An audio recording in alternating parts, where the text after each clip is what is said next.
KPHP police station పరిధి పంషీగూడలో నవవధువు రావుల సుప్రియారెడ్డి ఉరివేసుకుని ఆత్మహత్య చేసుకుంది.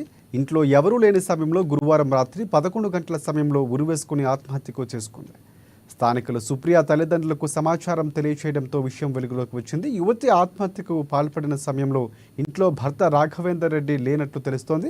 ఇక భర్త వేధింపుల వలనే తమ కూతురు ఆత్మహత్యకు పాల్పడిందని తల్లిదండ్రులు పోలీసులకు ఫిర్యాదు చేశారు.